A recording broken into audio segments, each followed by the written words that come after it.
ओडिया अभिनेत्री अर्चिता साहू को तो आपण मैंने बेस भल भाव में जानी दीर्घ दिन धरी बॉलीवुड इंडस्ट्री अभिनय कर अर्चिता साहू ताहले अर्चिता बॉलीवुड इंडस्ट्री सबुठ धनी हिरोइन पाखे केते टंकार संपत्ति अच्छी जानिले आपण मैंने निश्चित भाव में आश्चर्य होइजिबे।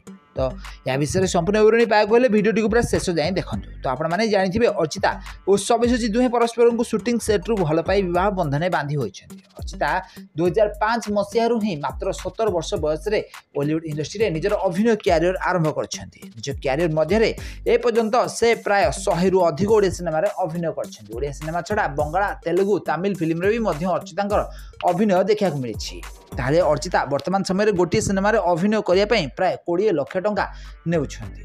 तो गत दिन मानकर अर्चितांकर किछि सिनेमा रिलीज होछि। बाहागर परे से आउ सब्यसाची सहित सिनेमा करुथिबार नजर आसी नांदी। हेले आगामी दिन मानकर तांकर सब्यसाची सहित सिनेमा रिलीज हो बोली किछि सोशल मीडिया सूत्ररु सुनिया मिली।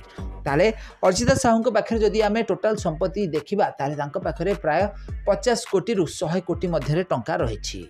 ताले अर्चिता सिनेमा छड़ा बहुत सारा स्टेज शो एडवर्टाइज और बहुत सारा ब्रांड एम्बेसडर भाव में रही। आउ यह छड़ा यही कारणरू ही तांकर बहुत सारा पैसा इनकम होउछि। ताले अर्चिता गत दिन मानक सब्यसाची को विवाह करछन्ति। शूटिंग सेट्रु भल पाई से सब्यसाची को बाहा होइछन्ति। सब्यसाची बॉलीवुड इंडस्ट्री जड़े आग धाड़ीर कलाकार अटंती। अर्चिता सब्यसाची जोड़ी में बहुत सारा सिनेमा गुड़िक रही जहाँकि सारा ओडिशार लोक मानकु बेस अधिक पसंद आसी।